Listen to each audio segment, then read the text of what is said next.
Hola, buenos días a todos. Bueno, vamos a grabar el encuentro correspondiente a la unidad 7. ¿Sí? Eh, Vamos a trabajar sobre la integridad de la base de datos, transacciones y concurrencia.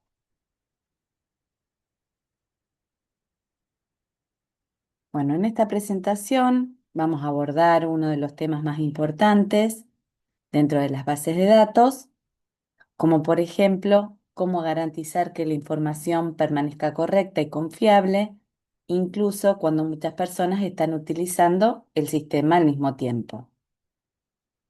Por ejemplo, cuando pensamos en un banco, en una tienda online o en un sistema de reservas, es evidente que hay un montón de usuarios que están accediendo a realizar operaciones simultáneamente.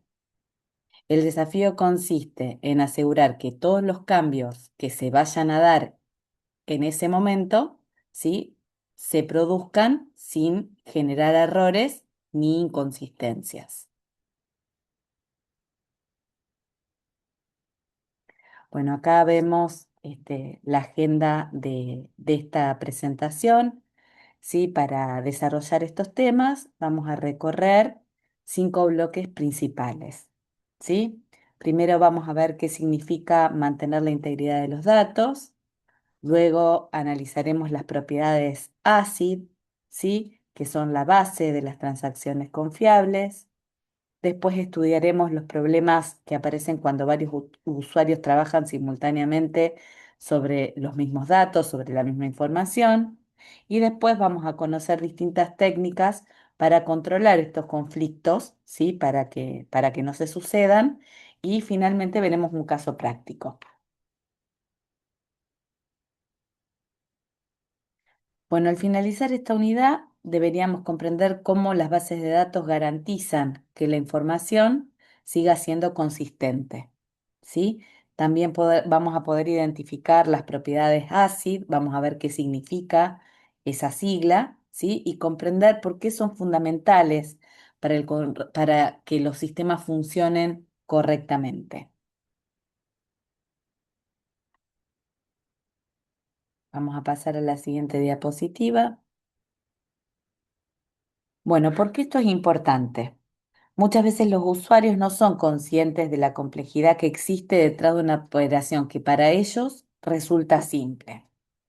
Por ejemplo, cuando hacemos una compra online o una transferencia, esperamos que todo funcione sin inconvenientes, ¿sí? Sin embargo, atrás hay un montón de procesos que se están dando y un montón de usuarios que pueden estar accediendo simultáneamente. Si no existieran estos mecanismos adecuados de control, podrían aparecer o saldos incorrectos o productos vendidos fuera del stock o reservas duplicadas, etcétera. ¿Sí? Bueno, y además es un requisito profesional hoy en día manejar estos conceptos.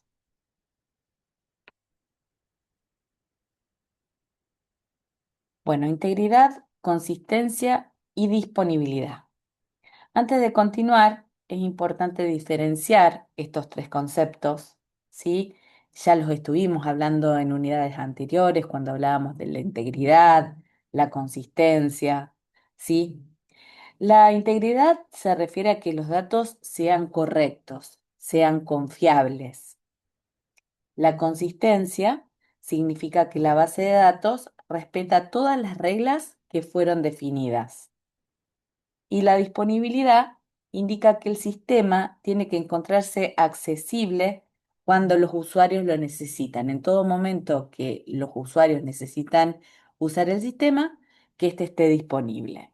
¿Sí? Podemos pensar que estos tres elementos funcionan como pilares que sostienen el correcto funcionamiento general de la base de datos.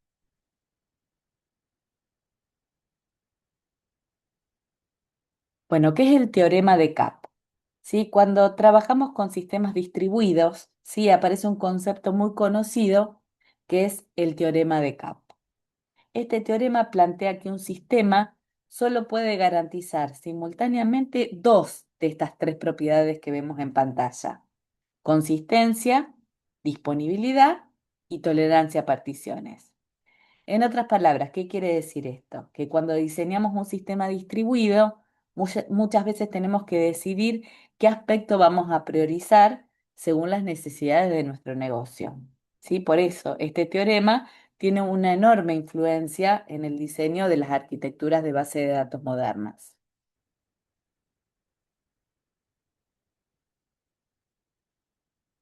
Violaciones de la integridad. Ejemplos. Bueno, ¿qué ocurre cuando no se respetan las reglas de integridad? Pueden aparecer situaciones problemáticas como pueden ser saldos incorrectos, registros duplicados, referencias a datos que no existen o información que se contradice, ¿sí? O sea, que es inconsistente. Bueno, quizás si hubiera un único error parece poco importante, pero estos problemas suelen propagarse rápidamente y afectar a otras partes del sistema, ¿sí? Por eso los gestores de base de datos incorporan múltiples mecanismos para prevenir este tipo de situaciones. Imagínense qué ocurriría si muestra un saldo incorrecto y permite hacer una transferencia de un dinero que no tenemos.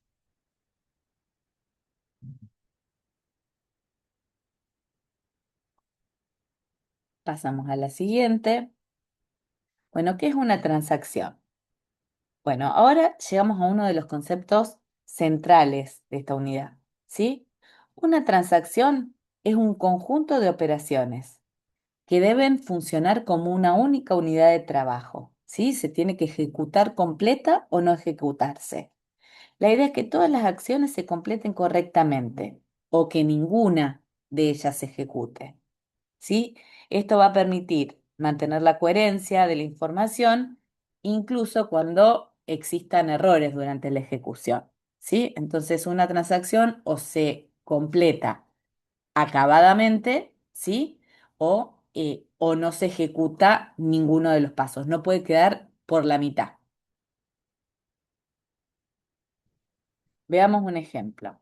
¿Sí? El paso uno, verificar si la cuenta A tiene fondos suficientes. Esto sería los pasos de una transacción, de una transferencia bancaria.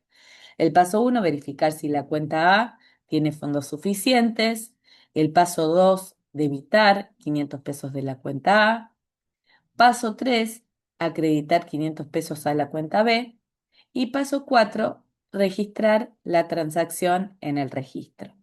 Si algún paso falla, toda la transacción tiene que revertirse, ¿sí? No podemos dejarla por la mitad, que se debiten 500 pesos de la cuenta A, pero no se acrediten esos 500 pesos en la cuenta B. ¿Se entiende? Bien. Los posibles estados de una transacción, ¿sí? Bien.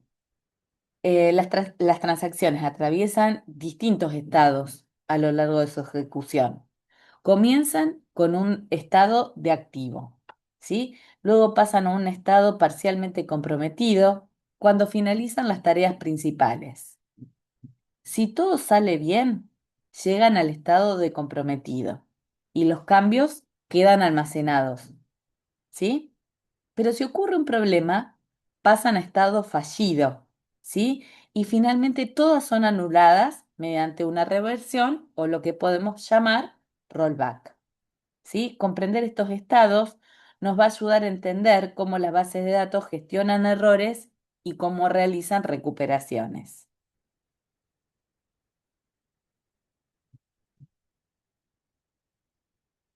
Bien, pasamos a la siguiente diapositiva, las propiedades ACID, ¿sí?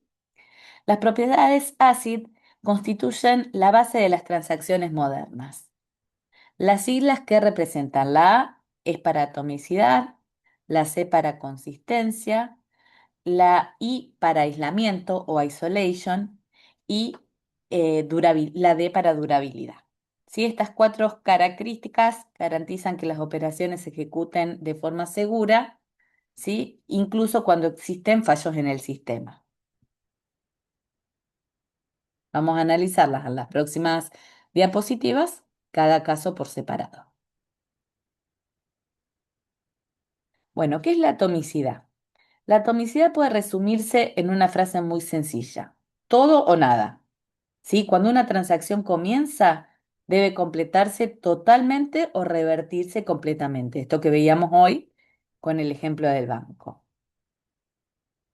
Bueno, la atomicidad lo que va a evitar es precisamente el tipo de inconsistencia, de que se haga el débito de los 500 pesos, pero que no se haga la acreditación de los 500 pesos en la cuenta de destino.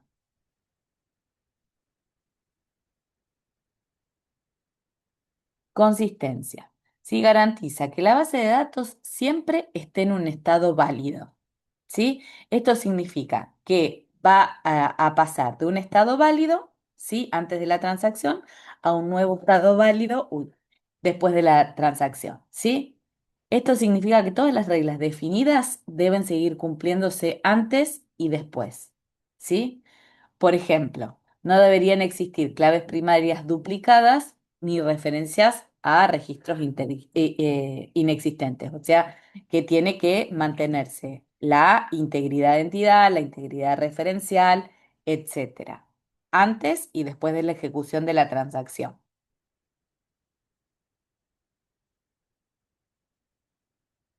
Bueno, el aislamiento se ocupa de un problema que es muy frecuente, que varias transacciones tengan lugar en el mismo momento. Sí, la idea es que cada transacción trabaje como si fuera la única que se está ejecutando en ese momento. Sí, gracias a este principio vamos a evitar interferencias, lecturas incorrectas, sí, resultados que son impredecibles cuando múltiples usuarios realizan operaciones simultáneamente y demás. ¿Sí? Hay distintos niveles de aislamiento, que son la lectura no confirmada, la lectura confirmada, la lectura repetible y la serializable. Esto lo vamos a ver, lo vamos a retomar después. Bueno, la durabilidad, ¿sí? Es la última propiedad de estas cuatro que mencionábamos. Una vez que una transacción fue confirmada mediante un commit, así se confirman las transacciones, los cambios deben permanecer almacenados, incluso, por ejemplo, si hubiera un corte de luz, ¿sí? O si fallara el servidor. ¿Sí? Para lograrlo, se utilizan mecanismos como registros de las transacciones, puntos de control y sistemas de respaldo.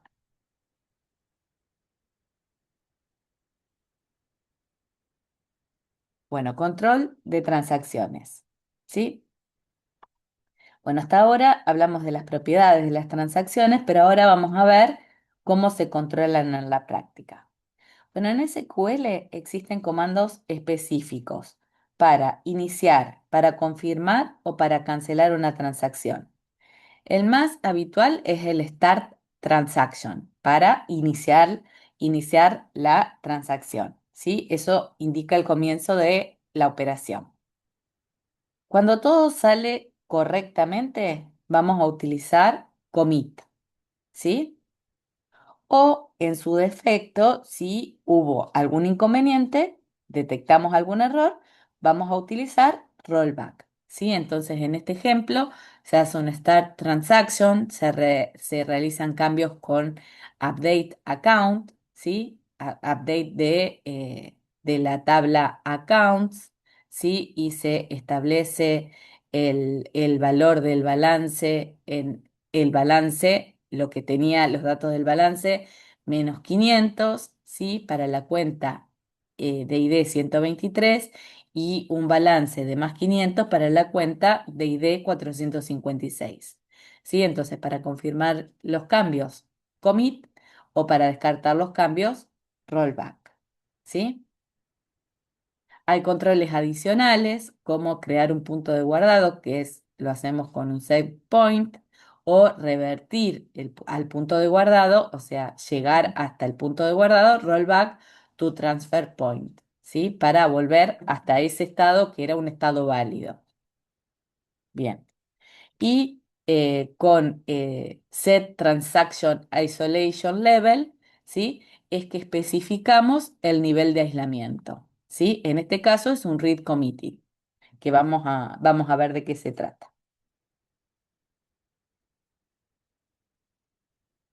Bueno, desafíos de la concurrencia. Hasta ahora asumimos que una sola persona utiliza la base de datos, pero sin embargo, en la realidad, trabajan cientos de miles de personas a la vez, ¿sí? Cuando varias personas intentan acceder o modificar los mismos datos al mismo tiempo, pueden aparecer problemas que a veces son más fáciles o más difíciles de detectar. ¿Sí? Por ejemplo, si dos empleados quieren actualizar el stock de un mismo producto, ¿sí? O, por ejemplo, si ambos quieren vender un único artículo disponible en el stock. Entonces, para evitar estas situaciones, existen mecanismos de control de concurrencia, ¿sí? Que son los que vamos a ver a continuación. Se nos puede presentar el problema de la actualización perdida, ¿sí? El problema de la lectura sucia, el problema de la lectura no repetible y el problema de la lectura fantasma.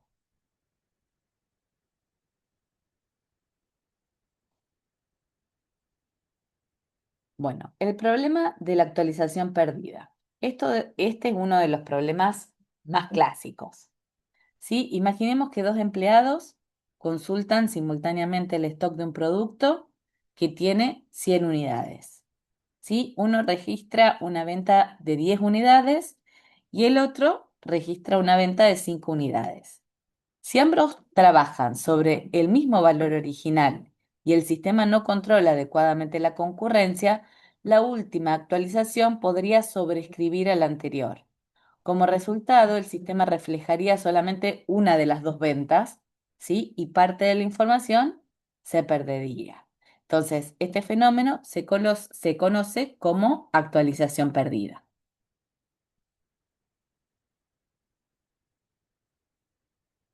El problema de la lectura sucia. ¿Cuándo ocurre?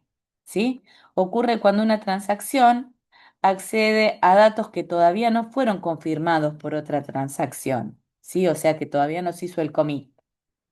Supongamos que un usuario modifica un saldo bancario, pero antes de confirmar la operación, otro usuario consulta ese valor, ¿sí? Entonces, posteriormente, la operación por X motivo es cancelada y el segundo usuario habrá trabajado con una información que no es fidedigna, que no es real, porque en realidad nunca existió de forma válida, ¿sí? Porque la otra transacción que mencionamos antes se abortó. Entonces quedó con una lectura que es incorrecta, ¿sí? De un estado que no era válido. Bueno, el problema de la lectura no repetible.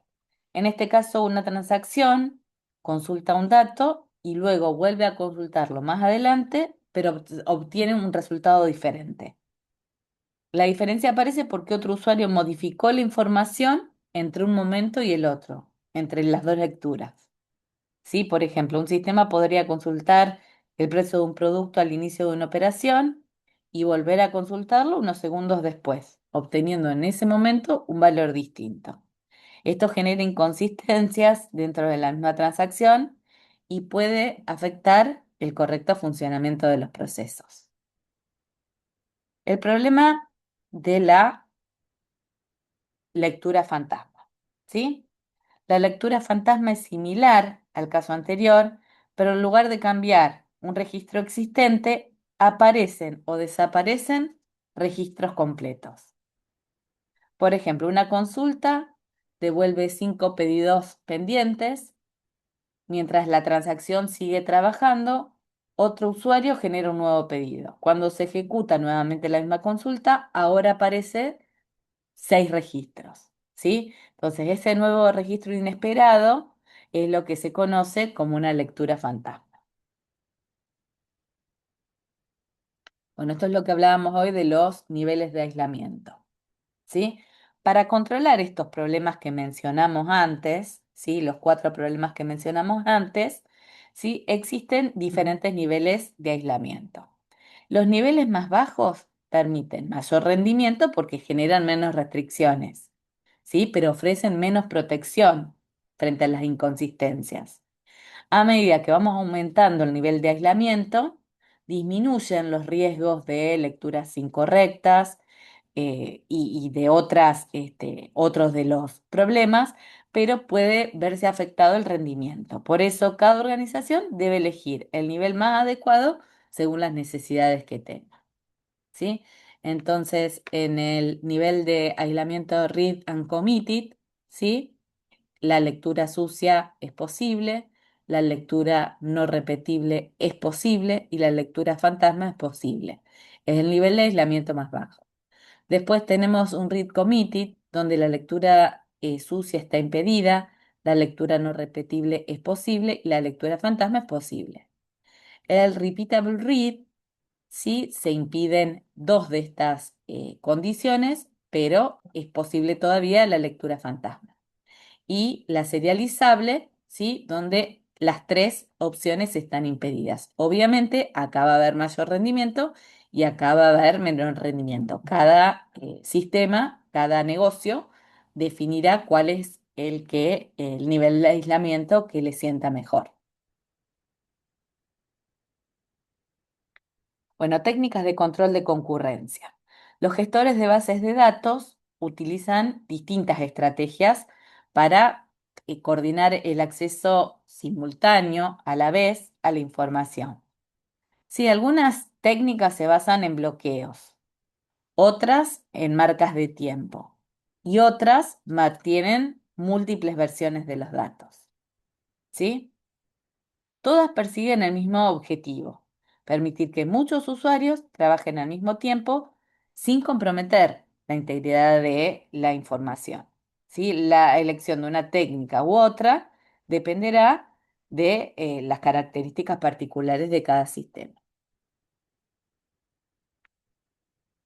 Los mecanismos de bloqueo, ¿sí? Son probablemente la técnica más conocida. La idea es fácil, ¿sí? Cuando una transacción está utilizando un dato, impide temporalmente que otras transacciones lo modifiquen, ¿sí? Lo bloquea.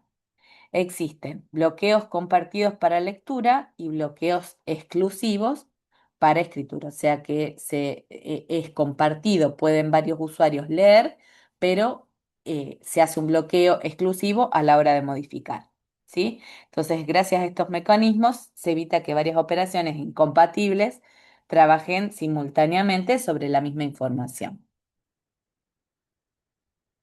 El bloqueo en dos fases.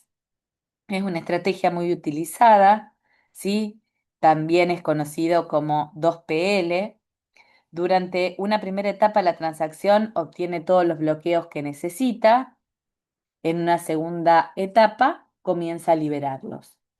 Esta metodología ayuda a garantizar que las transacciones se ejecuten en forma consistente y reduce bastante significativamente la aparición de conflictos.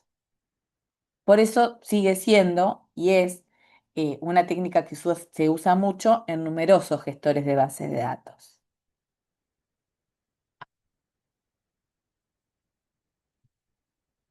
Bueno, los interbloqueos. Los interbloqueos o deadlocks, ¿sí? Se presentan, bueno, representan uno de los problemas más interesantes de la concurrencia. Cuando dos transacciones, por ejemplo, quedan esperando indefinidamente una a la otra. Recursos, una espera los recursos de la otra y la otra de la anterior. ¿Sí? Es como si dos personas intentaran atravesar una puerta estrecha desde lados opuestos, ¿sí? Y ninguna quisiera retroceder. Ambas, digamos, intentan pasar, pero no pueden, ¿sí? Entonces, los sistemas, los gestores de bases de datos modernos incorporan mecanismos automáticos para detectar estas situaciones y resolverlas antes de que afecten el funcionamiento del sistema. Digamos, en el ejemplo de las personas, que ambas personas no queden indefinidamente esperando.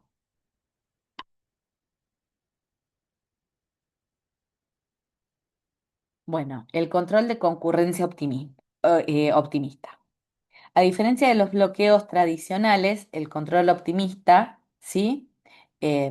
Bueno, parte de una idea diferente. Sí, asume que los conflictos son poco frecuentes y permite que las transacciones trabajen libremente. Recién al final verifica si ocurrió algún conflicto durante la ejecución. Si detecta conflicto, la transacción se repite, se vuelve a ejecutar. ¿Sí? Este enfoque es bastante eficiente en sistemas donde las colisiones son poco frecuentes.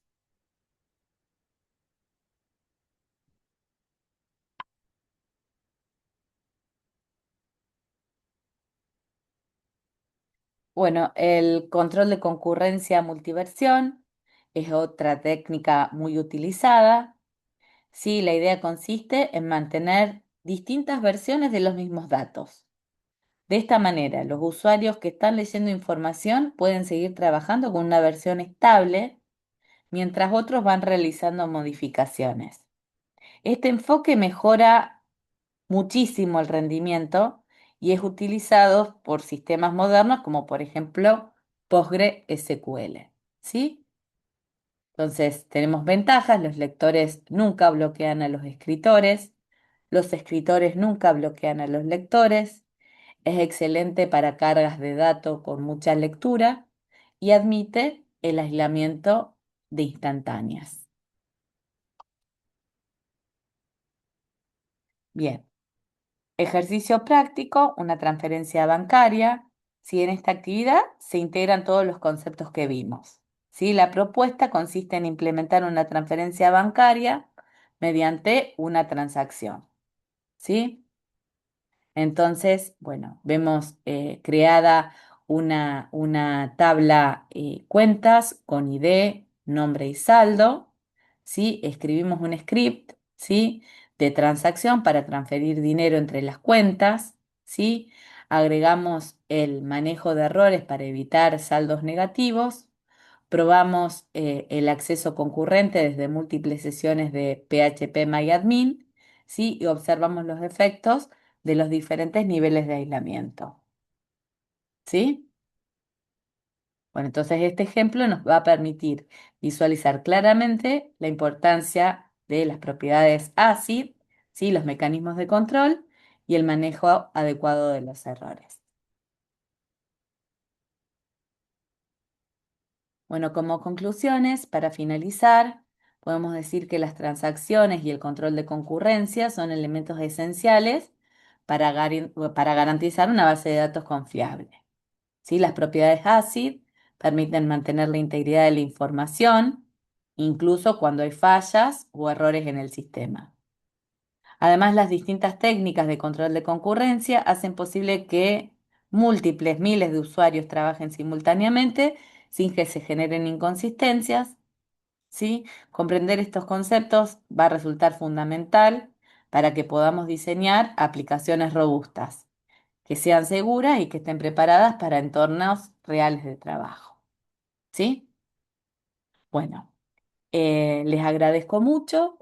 Como siempre, me mantengo a disposición de lo que necesiten consultarme.